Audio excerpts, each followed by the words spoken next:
Well, I'm on to episode number 1001.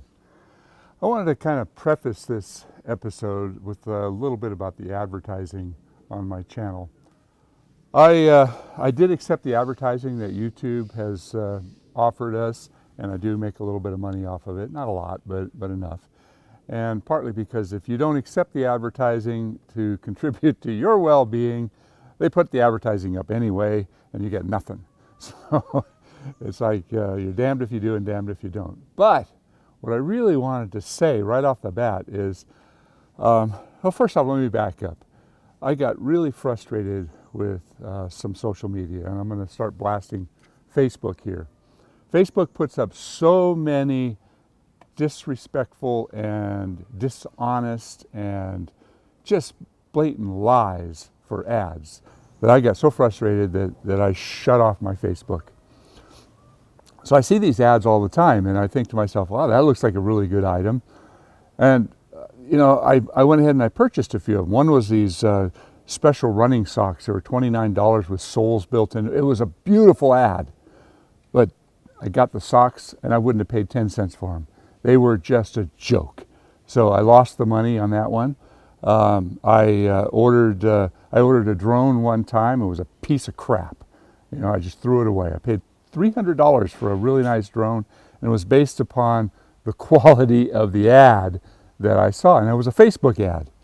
Well, I got screwed one more time, and I want to share this with you. This little device right here, you're going to find that my channel advertises this stupid little thing, and I saw it, and I thought, wow, that looks pretty good. It's a really, really good ad about this little specialized mosquito attracting. Well, it's got a light. The light does work pretty good. There's a little flashlight in here, and it's supposed to attract mosquitoes. And in the ad, it shows how it kills thousands of mosquitoes. Well, I paid my $29 for this or whatever it was, and they sent me two of them. I don't know why they gave me two, but I tried them both out. I set them out for hours and hours and hours in my mosquito-infested forest, and nothing. There was a couple of moths that came close that died, but there was not a single mosquito. So if you see this advertised on my channel, don't buy it. Anyway, I get frustrated with the lies. I really, really do. Okay, well, back to my channel. I like to do a lot of different things on my channel. I like to break it up. It's not the same format every time. As a matter of fact, every single time that you see one of my videos, it's likely to be somewhat different from what you've seen before. I occasionally try to interject a little comedy, but that's not my strong point.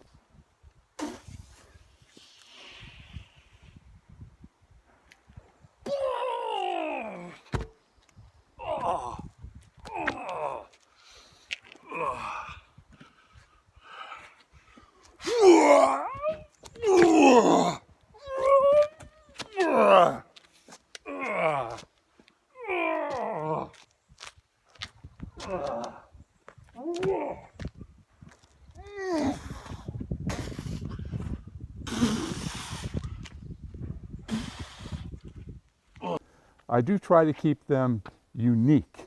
So one of the things that I like to do quite often is kind of fill in little bits from my day-to-day discoveries, things that I see. I'll run into some decay, or I'll run into a unique fungus, or I'll run into something, and I honestly don't always know what I'm dealing with. So oftentimes I'm asking you guys out there if there's some competent people and knowledgeable people that can add to the comments and share with the audience your knowledge. Hey, I really appreciate that, because this is more of a community for me. This isn't about, hey, look at me, I'm the best arborist around, da-da-da-da. I'm not, okay? I've been at it a long time, and I've seen a lot, and I like to share what I've seen. So maybe we can all learn together. So come on and see what last week was all about. This is number 1001, and if you missed the video number 1000 or even 999, those are a couple of good videos that are very different. There's stories about how I started the business, and first 999 was some interesting photos from past jobs I didn't have any video. They should have been videotaped. Thank you. Videotape. I don't videotape anymore. You know, sometimes people say, you know, I filmed it. People don't film very much anymore. You know, you don't even videotape very much anymore. Everything is digitally captured on smartphones or digital devices. So what should the new term be? It can't be videotaped anymore because there's no tape involved. Technology. We can't keep up with the terms on how to describe what we do. You know, I'm doing a bit of work on this property. There's a number of oak trees all the way around, and we got to carry on. Jorge's up there doing that deadwood out of that big Atlas cedar. And I noticed something here when I came up. I noticed that there's a bit of a surround here, and I thought, well, I wonder how deep that goes. So I went and grabbed a probe. This is what I found.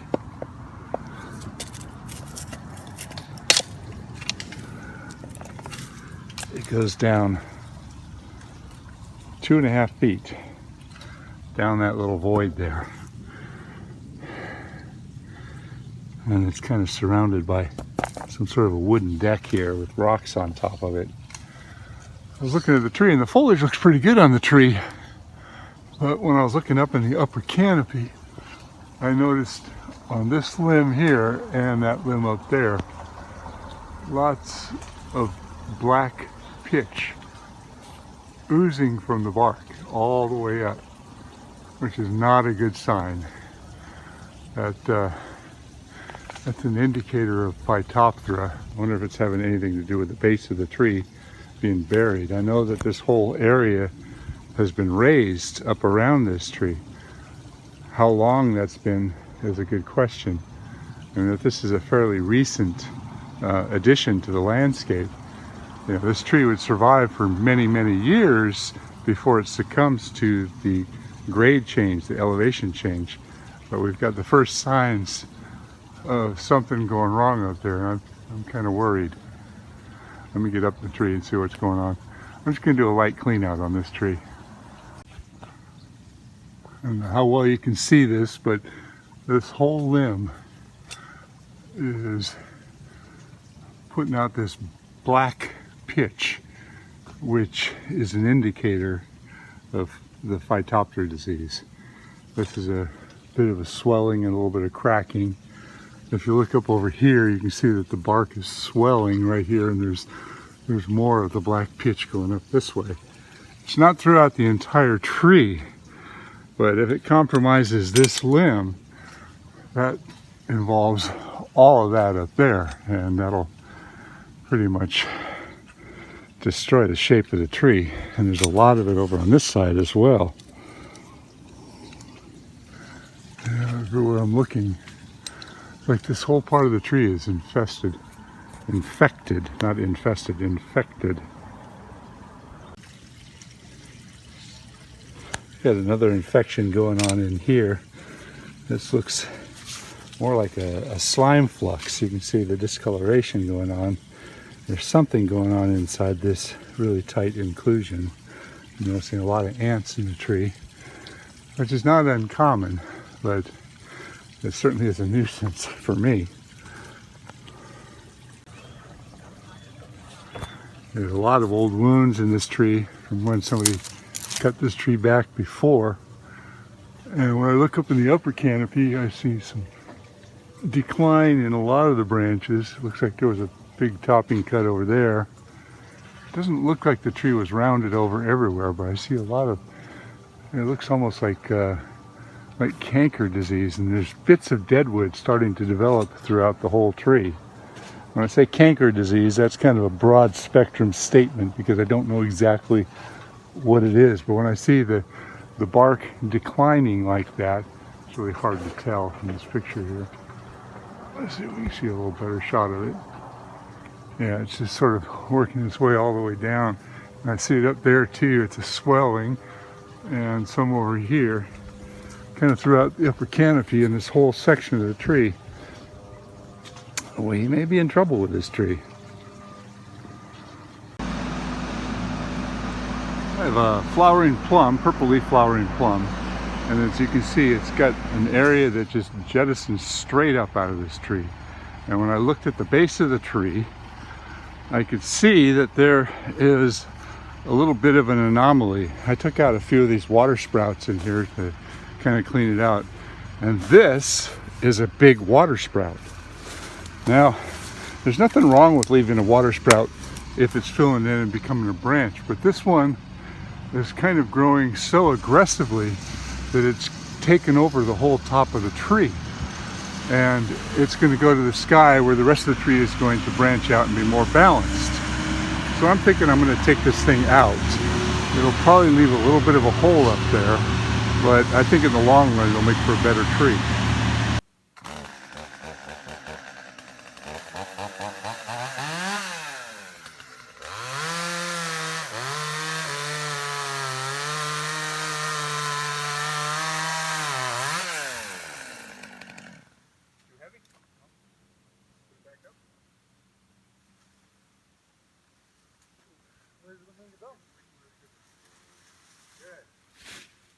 I didn't want to break all that. Yeah, I left a little bit of a hole up there, and now it'll fill in from right here.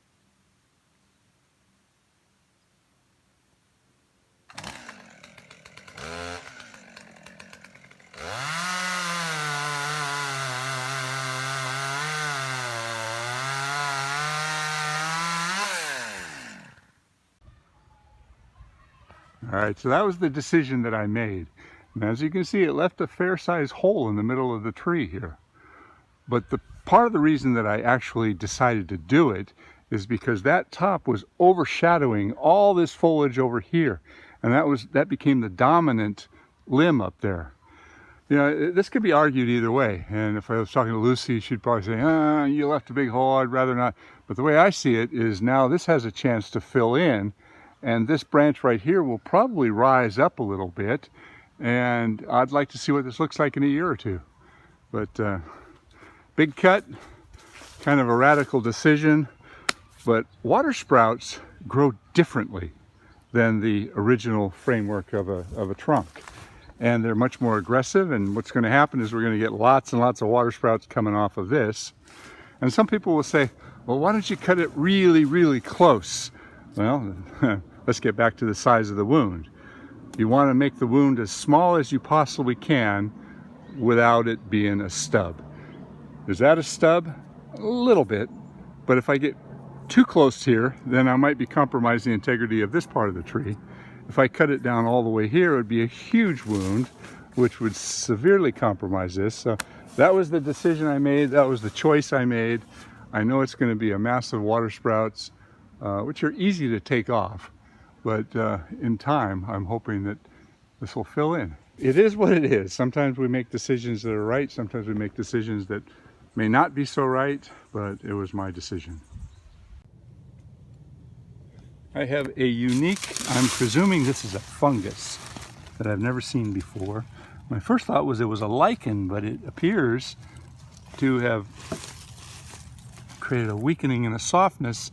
Now, I may be wrong, but this is what kind of makes me stop and think about it. This is really soft wood in here, and you can see this line right here that goes from the solid wood to the real punky wood.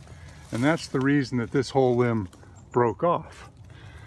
There's an old wound right here, which may have been the starting point for this fungus. You can see that the woodpeckers have been going at it. There's actually a woodpecker home over on the left-hand side.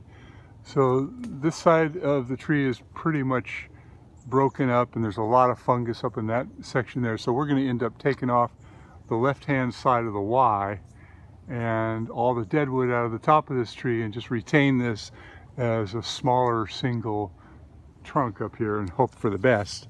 I told them that it's not a big deal to do that because the worst case scenario is it dies and you cut it down, but it may linger. And this city is very difficult to get permits for removing oak trees.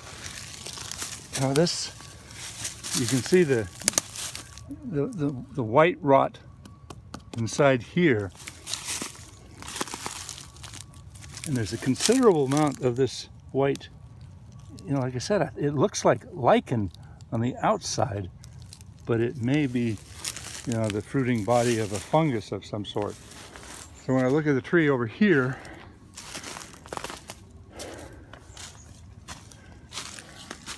there's quite a bit of it going up here and up in through here. You can see an area where the fungus is on the outside. It's kind of dark here, but there's a woodpecker hole right there, and the woodpeckers were able to get access because the wood was real soft and punky.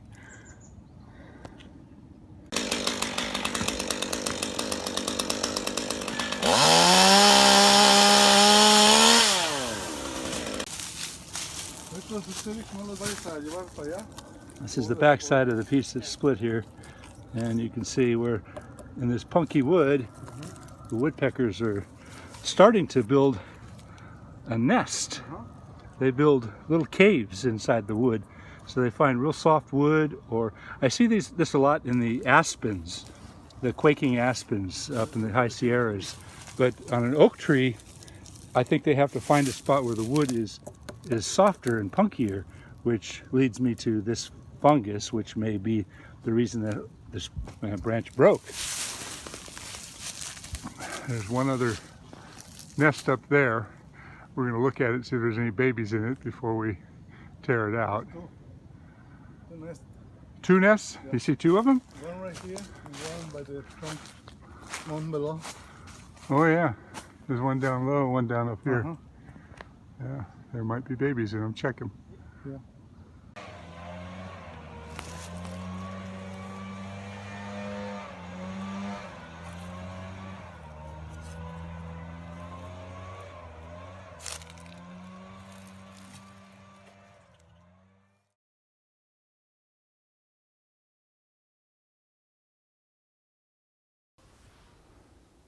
So these 3 videos that I just posted from 3 different jobs are more about what I like to call tree decisions. And if you look at a lot of my videos, they are directly related to the climber or the ground worker, or even, you know, somebody that's thinking about how to designate what's done on the job. It's the thought process behind the decisions that we make and why we make them. You know, if we go about it with sort of a haphazard attitude and not really understand what we're doing, we can either screw up the tree permanently or make a decision that leads to a future failure. Now, in the very last video, the oak tree, that was actually a blue oak, Quercus douglasii, and that tree had an anomaly that I had never seen before. I probably should have pushed for getting a permit. They didn't want to bother because they didn't want to deal with the city. So I kind of said, well, if you don't have a permit, I don't want to get into trouble, so let's do the best we can. But in hindsight is always 20/20, the tree really should come down. You know, it's got enough of this very obvious, clear fungus, and I say fungus, I'm guessing that's what it is. Likely is what it is, but you know, I've never seen this before. But it was a weakness that caused a whole limb to break, and I believe that the tree is going to continue to decline. So the justification for leaving that tree is there was nothing hanging over the neighbor's property, or there was nothing that would have hit the house if it were to fail. So worst case scenario, if it continues to die, we can make a great big butt cut and drop it into the yard, and all will be well. Then again, they'll probably landscape where I'd want to drop it. So who knows? Hey, thanks for watching. I appreciate all the feedback, all the comments. And like I said, this is a community. Be part of this community. Add to these videos. Add your comments. Add your questions. And if you see someone else's question that you think you've got an answer for, answer it. Be part of this whole learning process. Thanks a lot, and talk to you soon.